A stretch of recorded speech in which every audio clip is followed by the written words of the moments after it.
Queridos, carta de Paulo aos Gálatas, por favor, abra comigo esta que é a palavra do Senhor. Carta de Paulo aos Gálatas, capítulo 3, faremos a leitura dos 14 primeiros versos da carta de Paulo aos Gálatas, capítulo 3. Eu peço, por favor, sua atenção à leitura dessa carta de Paulo aos Gálatas. Estou sentindo o efeito da idade, cheguei nos 40, pela primeira vez, Elisângela, eu já tive que clicar no botão aqui para aumentar a fonte, tive que aumentar o tamanho do texto. Meu Deus, Deus tenha misericórdia deste que vos fala. Gálatas capítulo 3, versos 1 a 14, diz-nos assim a palavra do Senhor: ó Gálatas insensatos, quem foi que os enfeitiçou? Não foi diante dos olhos de vocês que Jesus Cristo foi exposto como crucificado? Quero apenas saber isto: vocês receberam o Espírito pelas obras da lei ou pela pregação da fé? Será que vocês são tão insensatos que, tendo começado no Espírito, agora querem se aperfeiçoar na carne? Será que vocês sofreram tantas coisas em vão, se é que na verdade foram em vão? Aquele que lhes concede o Espírito e que opera milagres entre vocês, será que ele o faz pelas obras da lei ou pela pregação da fé? É o caso de Abraão, que creu em Deus e isso lhe foi imputado para a justiça. Saibam, portanto, que os que têm fé é que são filhos de Abraão. Ora, tendo a Escritura previsto que Deus justificaria os gentios pela fé, pré-anunciou o Evangelho a Abraão, dizendo: em você, ou por meio de ti, serão abençoados todos os povos, de modo que os que têm fé são abençoados com o crente Abraão. Pois todos os que são das obras da lei estão debaixo de maldição, porque está escrito: maldito todo aquele que não permanece em todas as coisas escritas no livro da lei para praticá-las. E é evidente que pela lei ninguém é justificado diante de Deus, porque o justo, diz-nos Paulo, viverá pela fé. Ora, a lei não procede de fé, mas aquele que observar os seus preceitos, por eles viverá. Cristo nos resgatou da maldição da lei, fazendo-se Ele próprio maldição em nosso lugar, porque está escrito: maldito todo aquele que for pendurado em madeiro, para que a bênção de Abraão chegasse aos gentios em Cristo Jesus, a fim de que recebêssemos pela fé o Espírito prometido. Essa carta de Paulo aos Gálatas é muito atual. Um grupo de falsos mestres entra na igreja, como falsos mestres procura entrar na igreja ao longo de todos os séculos, e com seu ensino carismático, cativante, com boa oratória, com engajamento pessoal, os falsos mestres aglomeram pessoas, seduzem seus corações e as enganam, fazendo-as desviar do caminho da verdade. O desvio aqui era sério, e é um desvio que tem acontecido nas igrejas do nosso tempo. Os falsos mestres diziam: somente a obra de Jesus morto na cruz, ressuscitado ao terceiro dia, o Jesus que subiu aos céus, que está sentado à direita de Deus Pai e voltará, somente a fé na suficiência desse Jesus não é suficiente para a nossa salvação. É necessário que a gente acrescente à obra de Jesus Cristo uma pitada de performance, uma pitada de boas obras. É necessário que nós circuncidemos os nossos filhos, é necessário que a gente obedeça uma dieta alimentar, é necessário que a gente obedeça todo o calendário judaico, é necessário que a gente obedeça às leis criadas pelos fariseus, é necessário que a gente obedeça leis de homens. E nos nossos tempos nós temos muitas leis de homens. Olha, para você ser salvo, você não pode vestir determinada roupa, você não pode cortar seu cabelo, você não pode se maquiar, você não pode isso, não pode aquilo, não pode isso, não pode aquilo. Existem muitos fariseus em nossas épocas que procuram colocar jugo sobre os seres humanos, enganando-os de que, por estarem cooperando com Deus, eles são mais especiais. Paulo diz: esse ensino é muito perigoso, e ele escreve essa carta aos Gálatas para realçar a gloriosa verdade de que nós somos justificados somente pela fé em Cristo Jesus. Essa expressão, justificado pela fé, foi o que motiva Martinho Lutero a prosseguir naquilo que nós viríamos a conhecer como reforma protestante, porque em seu tempo em vida, Martinho Lutero não entendia que o que estava acontecendo era uma reforma protestante. Ele era um padre queria apenas reformar a Igreja Católica, que ele amava por sinal. Ele havia visto uma série de elementos de heresia dentro daquela instituição, como a compra da salvação através das indulgências. Havia um sacerdote chamado John Tetzel, que entrava nas cidades com um baú de cobre, jogava moedas naquele baú, e quando a moeda caía no fundo do baú, fazia um barulho. E John Tetzel dizia que cada barulho, o tilintar das moedas, quando caía no fundo do baú, era uma alma que saltava do purgatório. Então as pessoas precisavam jogar moedas naquele baú para comprar a salvação de seus entes queridos, de seus parentes. Elas eram responsáveis, através de seus atos de justiça, por influenciar o reino de Deus. E Martinho Lutero, no dia 31 de outubro de 1517, fixa 95 teses na porta da igreja do castelo, na cidade de Wittenberg, na Alemanha, convidando a liderança da Igreja Católica para uma reflexão. Olha, a salvação é somente pela fé na obra de Jesus Cristo. Nós não acrescentamos nada ao que foi feito por Jesus, é suficiente a obra dele. Nós não compramos salvação. As indulgências são um grande engano. Quando Martinho Lutero faz isso, ele toca no coração financeiro da maior instituição de todo o mundo, que dominava o mundo religioso, político e econômico.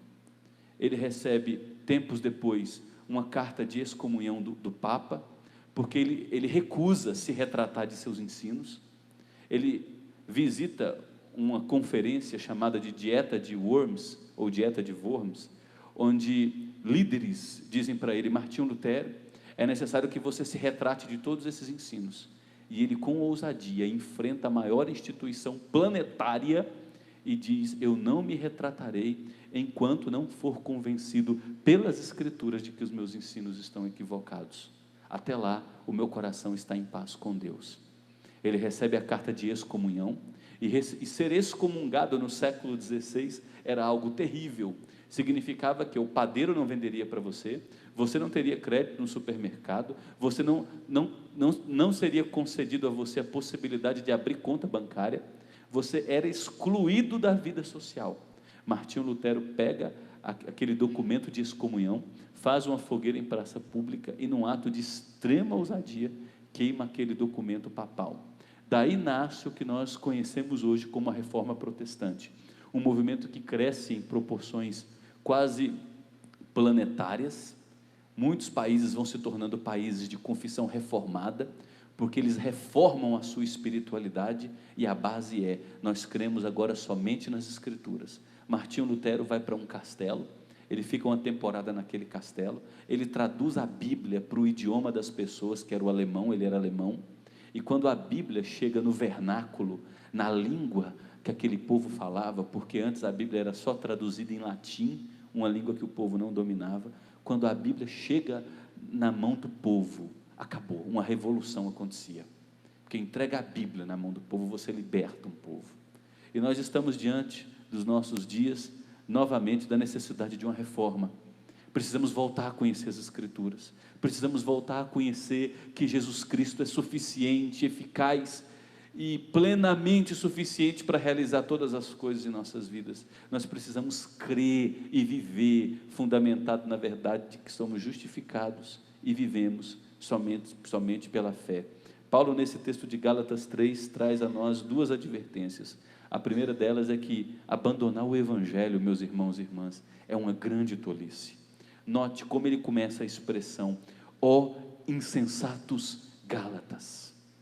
A palavra no original para insensato aí quer dizer mais ou menos o seguinte: como você comete uma loucura dessa?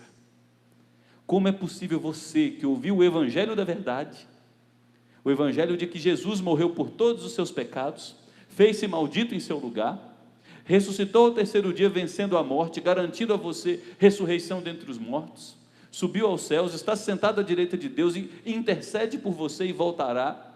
Como, depois de ouvir isso, você se demove da mente, você começa a crer em outra história, você agora acha que consegue acrescentar a Deus as suas boas obras? Não seja tolo.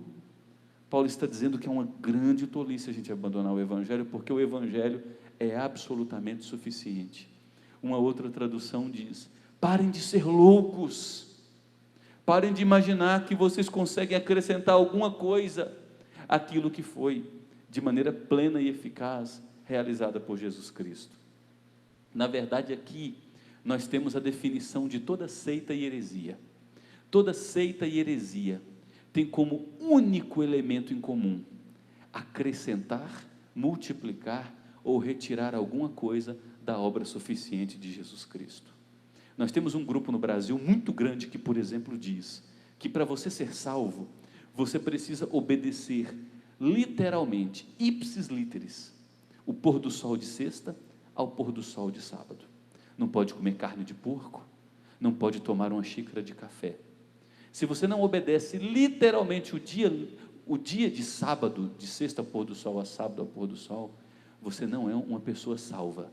Note, nós agregamos à obra de Jesus elementos de performance humana. É muito perigoso tudo isso. Outros grupos dizem que se você não pertencer à denominação deles, não comungar dos ensinos deles, você não é salvo. Por exemplo, eu como pastor presbiteriano, já fui convidado a pregar numa outra denominação evangélica, no Brasil, e por sinal era dia de ceia. Eu preguei o evangelho no púlpito, na hora da ceia, eles não me entregaram a ceia, porque eles se consideravam exclusivistas, e não consideravam nós presbiterianos como seus irmãos em Cristo Jesus. Olha que lamentável, no nosso Brasil, elementos de seita. Seita é tudo, é todo lugar que acrescenta, subtrai ou multiplica algo à obra de Jesus, acrescentando performance humana. E Paulo está dizendo, cuidado, abandonar o evangelho simples de Jesus se configura numa grande tolice, mas não só isso. Falsos mestres enfeitiçam a mente e o coração das pessoas para uma mentira. Note o que ele segue dizendo, quem foi que os enfeitiçou? Uma outra versão diz, quem foi que encantou vocês, enganou vocês? Falsos mestres têm uma oratória cativante, concatenam as ideias, citam versículos bíblicos ali, outro ali, descontextualizado, constroem uma interface de ensino aparentemente sofisticada, quase que hipnotizam o auditório. Veja que muitos auditórios com o nome de igreja no Brasil estão abarrotados de pessoas ouvindo teologia da prosperidade. É um encanto. Você é filho do rei, filho do dono do ouro e da prata.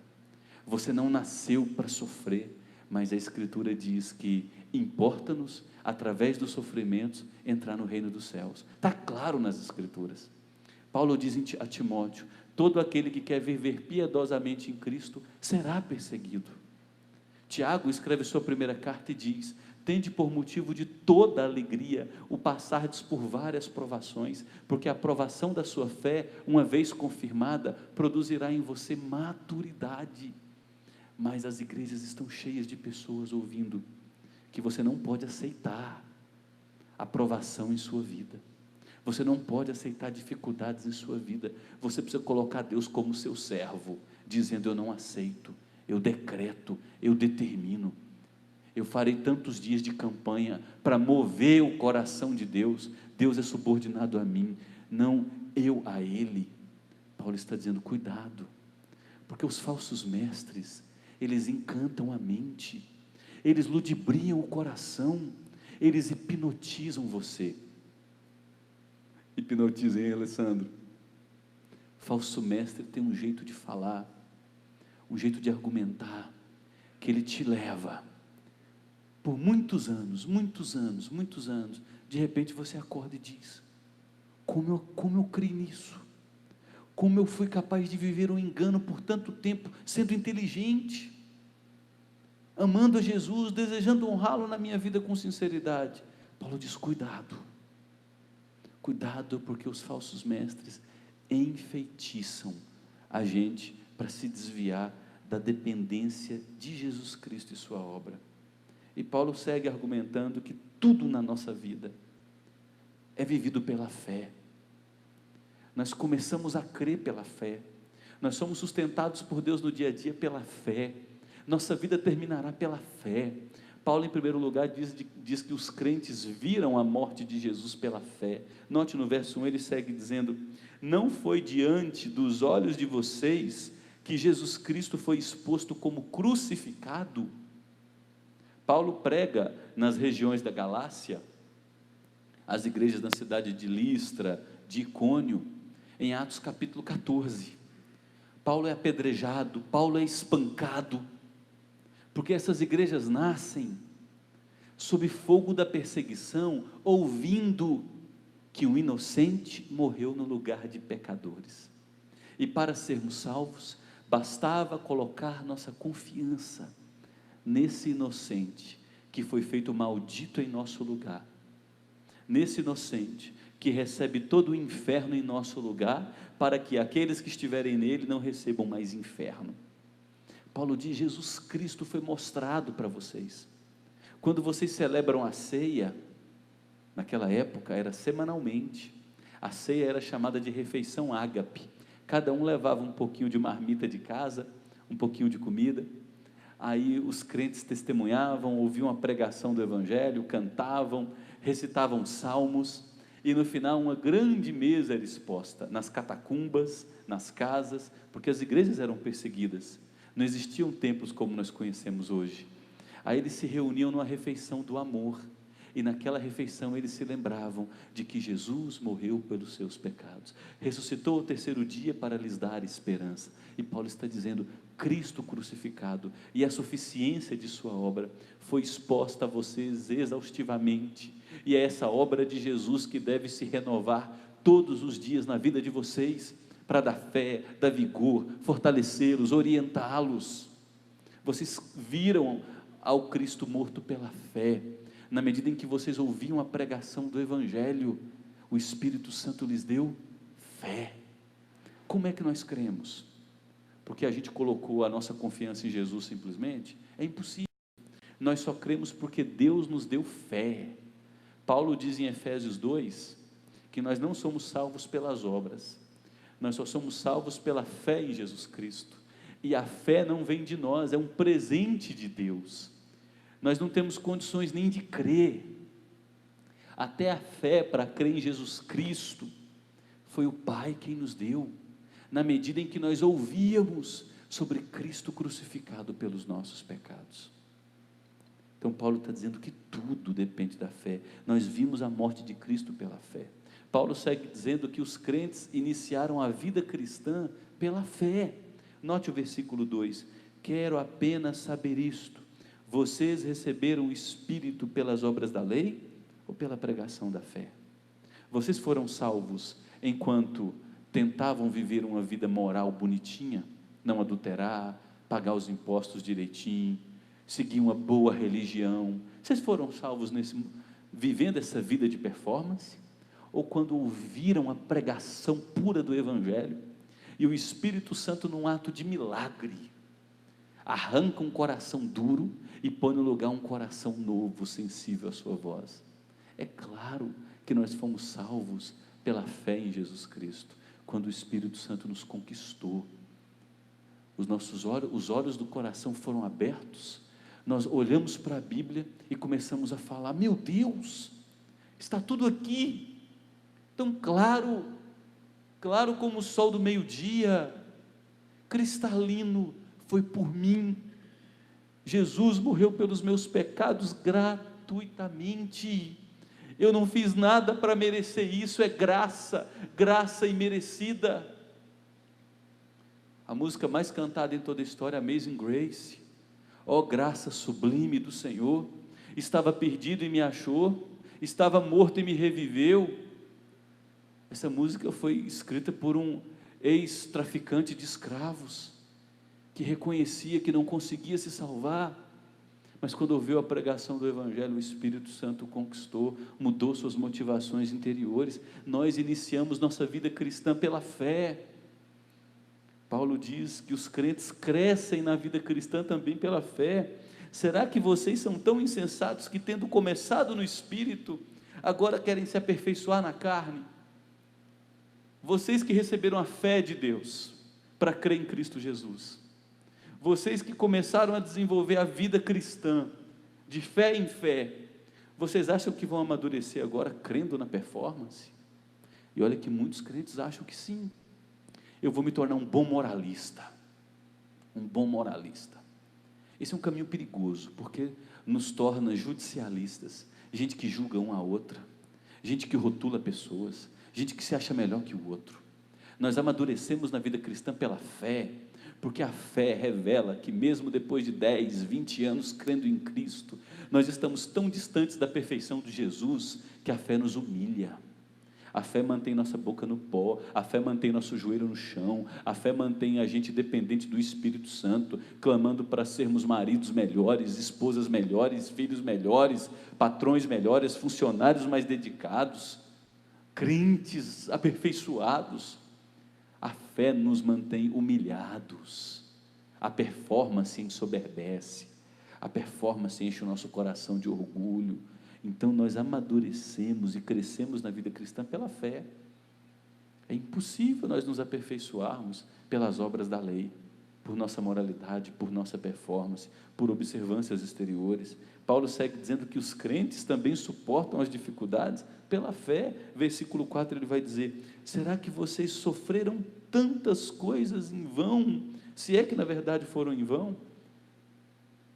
Paulo chega nas regiões da Galácia, começa a pregar o Evangelho, expulsa demônios de uma menina que era usada como objeto de idolatria religiosa, uma menina possessa. Quando ele expulsa os demônios daquela menina, os donos dela, ela era uma escrava, uma adolescente escrava. Quando Paulo expulsa os demônios dela, os os senhores dela ameaçam Paulo, fazem a cabeça, contagiam o coração do povo contra Paulo. Ele é obrigado a fugir daquela cidade, ele vai para outra cidade, prega o Evangelho, os judeus se levantam contra ele, o apedrejam. Ele vai para outra cidade, novamente os judeus se levantam contra Paulo, agora o espancam quase até a morte. Você sabe como que era o apedrejamento no primeiro século? Você enterrava a pessoa, deixava a cabeça de fora. A pessoa mais forte daquele apedrejamento pegava a pedra maior e jogava contra a cabeça. Depois os outros vinham para terminar o apedrejamento. Foi isso que aconteceu com Paulo, em Atos capítulo 14. Os discípulos vieram, falaram: morreu. Paulo começa a balançar, todo ensanguentado, desenterram Paulo, pegam ele, levam para outra cidade, cuidam das feridas dele. Quando ele se restabelece, ele volta para a cidade em que foi apedrejado e continua a pregar sobre Jesus morto e ressurreto, a vitória, a nossa vitória, a nossa esperança, a nosso suficiente Salvador. É pela fé que nós enfrentamos os sofrimentos, porque quando vem os sofrimentos e você confia em suas boas obras, em sua performance, você vai dizer: Deus, por que eu estou sofrendo? Eu pago meus impostos, eu sou trabalhador, eu não traio minha mulher, eu sou fiel ao meu marido, eu sou leal aos meus filhos, eu me esforço tanto e as coisas não deu certo para mim. Pelo contrário, Deus, parece que só foi crer em Ti e andar contigo está piorando para mim. Por quê, Deus? Quando você confia na performance, é perigosíssimo você começar a questionar Deus. Agora, quando vive de fé em fé, e vem as dificuldades, você põe a boca no pó e diz: Deus, eu não sei porquê, mas sei que o Senhor é soberano, sei que o Senhor tem propósitos, sei que o Senhor é o dono do sim, é o dono do não, sei que as portas que o Senhor abre ninguém fecha, sei que as portas que o Senhor fecha ninguém abre, sei que o Senhor disciplina todo filho que ama, então eu me submeto à Tua vontade. Está doendo, eu estou gemendo, eu peço que o Senhor me cure, eu peço que o Senhor me restaure, eu peço que o Senhor me fortaleça para passar por esse vale da sombra da morte, eu peço que a Tua presença nunca me desampare, eu preciso de Ti. Pela fé a gente suporta os sofrimentos. Deus me ajude, Deus quebra o meu orgulho, Deus me ensina a perdoar os meus inimigos, Deus me ajuda a varrer do meu coração essa amargura que está me corroendo, Deus lava essa tristeza do meu coração por essa perda que retirou o meu chão, eu amava essa pessoa, foi tirada de mim, Deus me ajuda. É a fé que nos sustenta, que nos ajuda a enfrentar os sofrimentos. E Paulo diz aos Gálatas: vocês passaram por tantos sofrimentos, eu fui apedrejado, vocês sofreram represálias quando creram em Cristo, agora não queiram confiar na performance não, é a fé, em Cristo Jesus.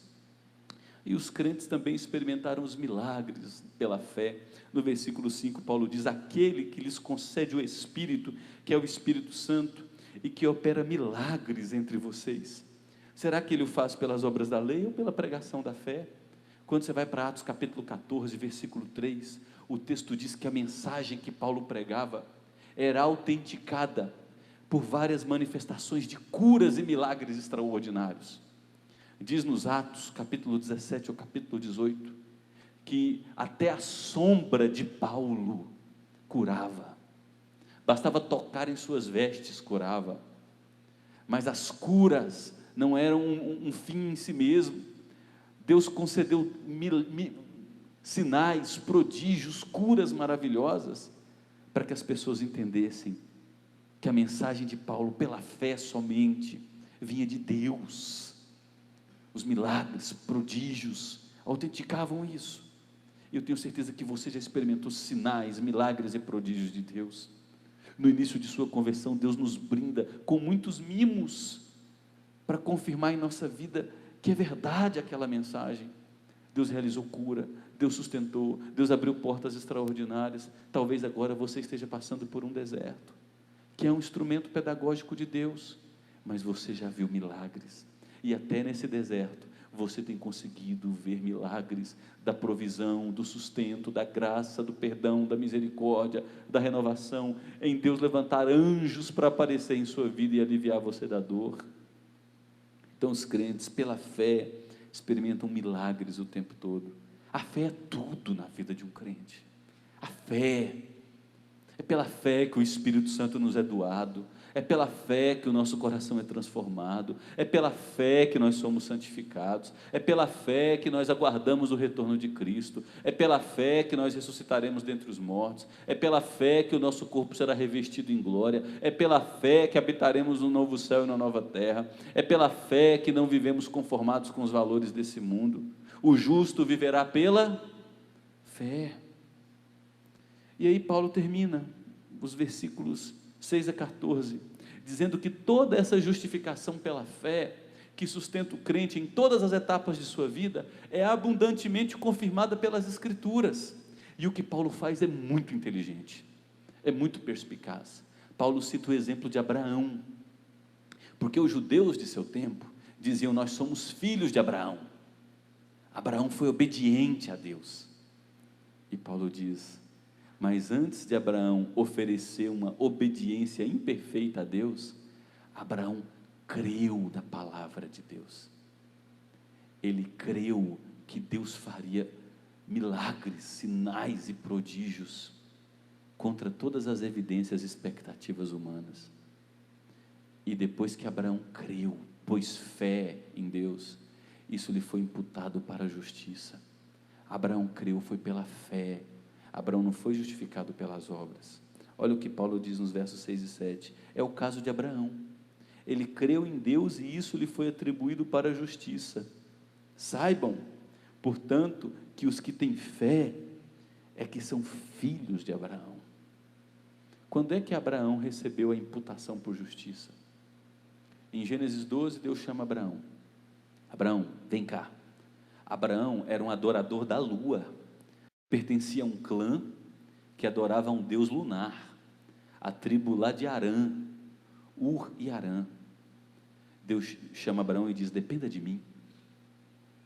Não é a lua que é sua criadora, é o criador da lua que é o seu criador, é o Deus que é espírito. Anda comigo, por meio de você todas as famílias da terra serão abençoadas. Sai da tua terra, eu vou te conduzir para uma jornada comigo.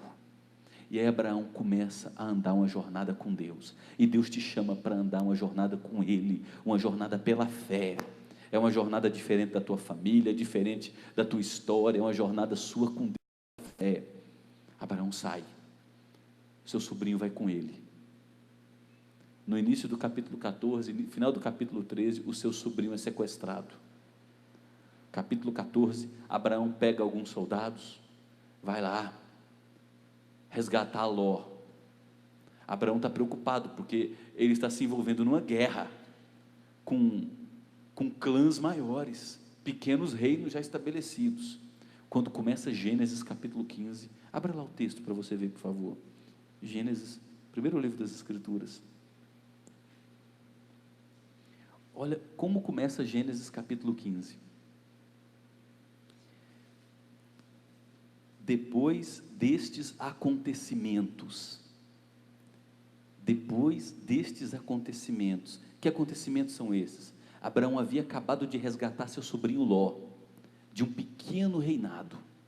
Ele está preocupado em sofrer retaliação. Ele não é dono de um exército, ele é um agricultor, que ouviu o chamado de Deus e seguiu em direção à terra desconhecida. Ele está com medo. Deus sabe que Abraão está com medo.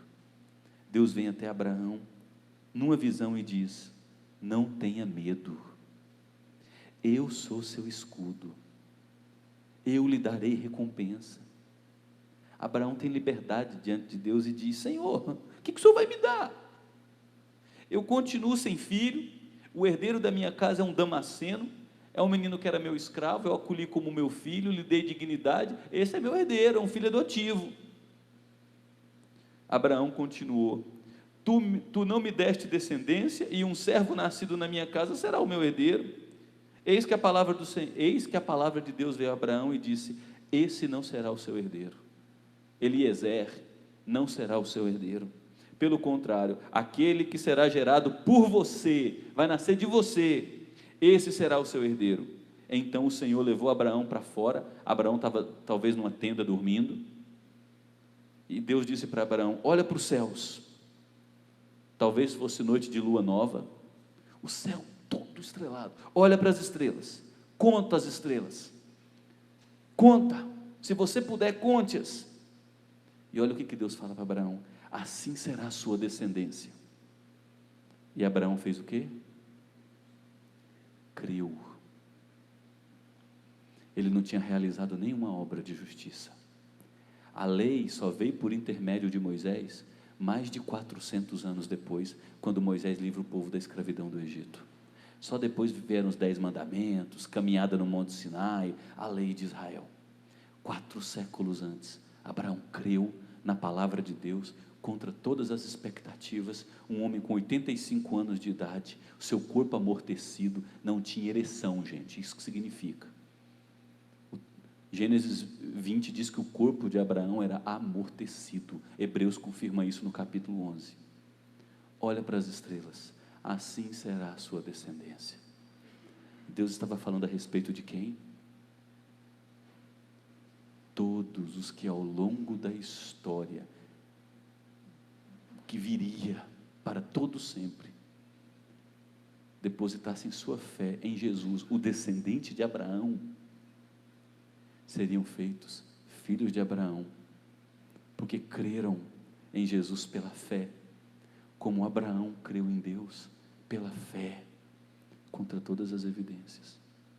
Então Paulo está dizendo em Gálatas capítulo 3, volta para lá por favor, que Abraão foi justificado pela fé, não foi por obras de justiça.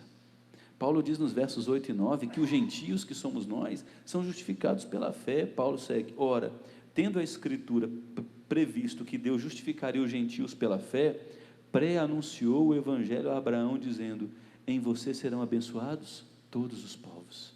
Gênesis 12, Deus diz para Abraão: por meio de você e do seu descendente, todas as famílias da terra, portugueses, brasileiros, chineses, indígenas, brancos, negros, homens, mulheres, livres, escravos, todos que têm fé, serão inseridos à família de Abraão.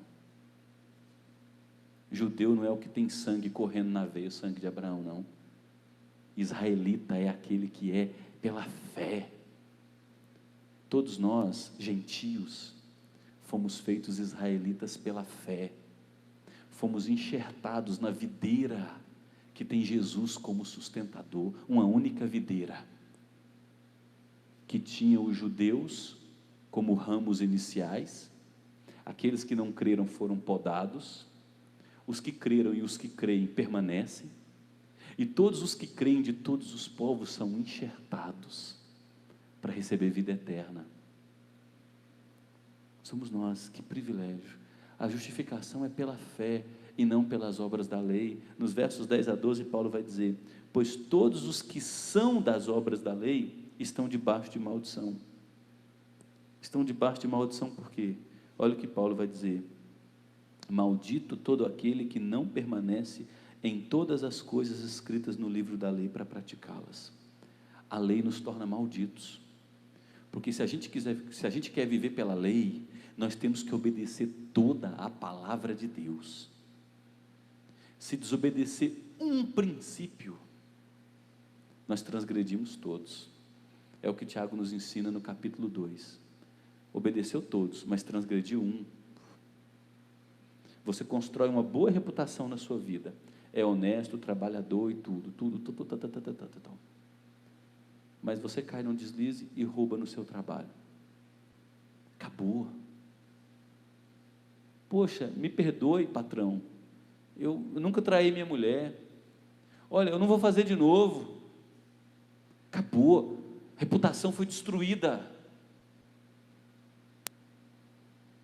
Para ser salvo pela obediência à lei, tem que obedecer tudo, e não é só nunca adulterar, é nunca olhar para uma mulher ou para um outro homem com desejo impuro, não é só nunca roubar, é nunca sequer nem ter cobiçado o que é do outro,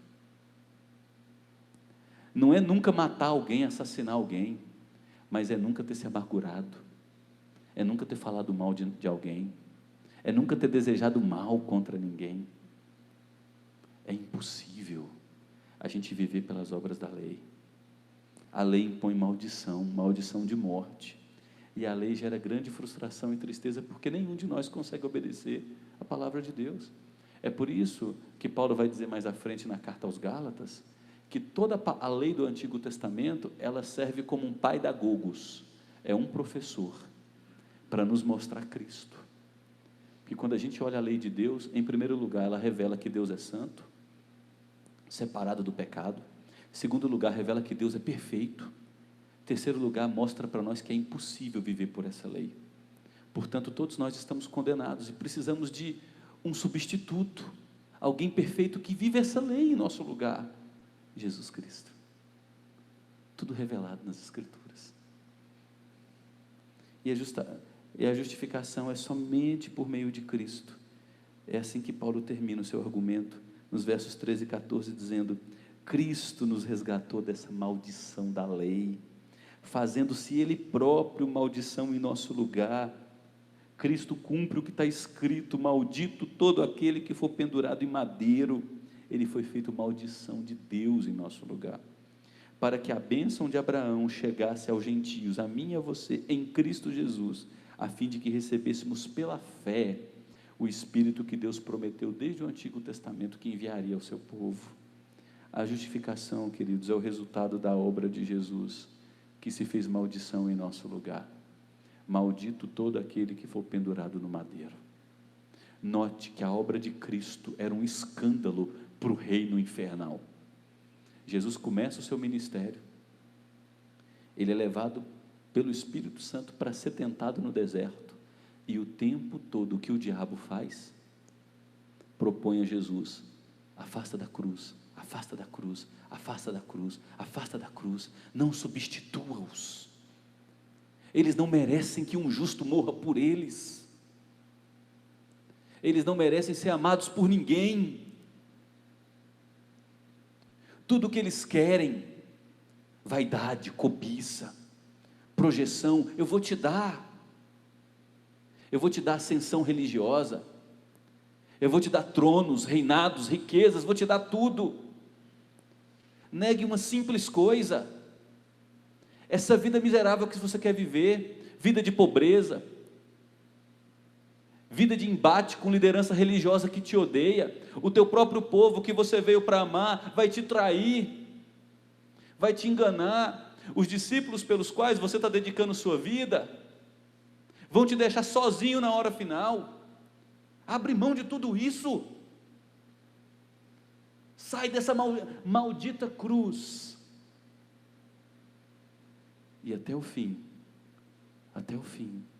ele permanece fiel, para se tornar maldição em nosso lugar, para que a maldição de Deus não nos alcance mais. É fácil demais crer, é olhar para Jesus e dizer: eu ponho tudo, todas as minhas fichas ali, não vai ficar uma fichinha depositada na minha conta.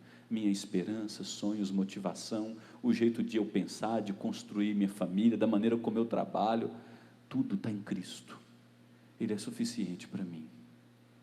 E por que a gente experimenta tanta mazela na vida?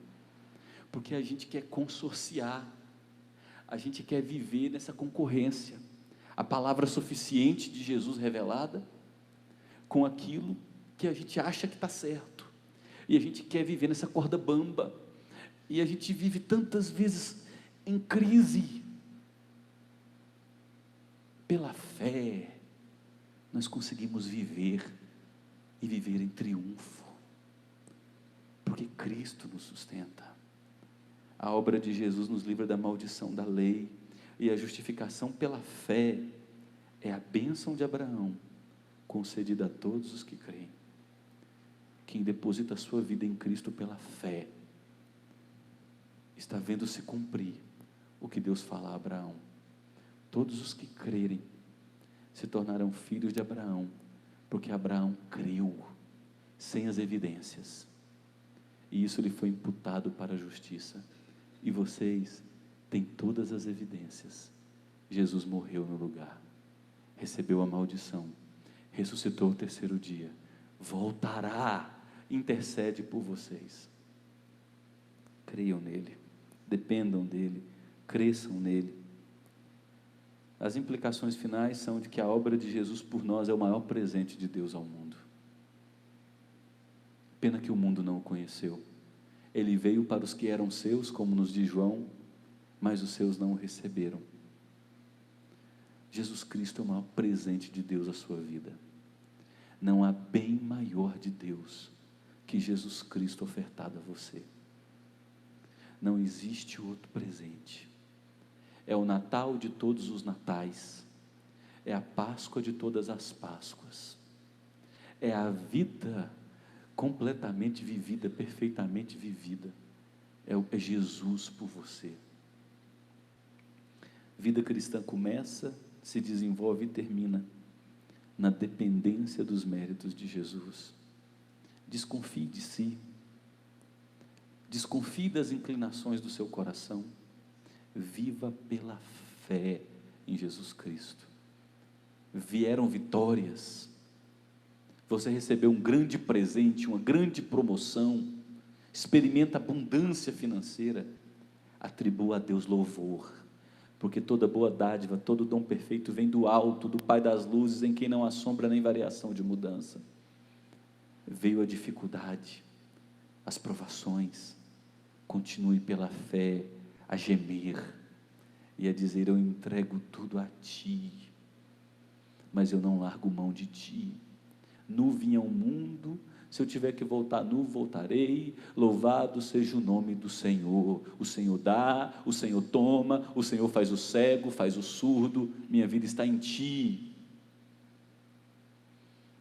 E toda a vida cristã é desenvolvida pela fé.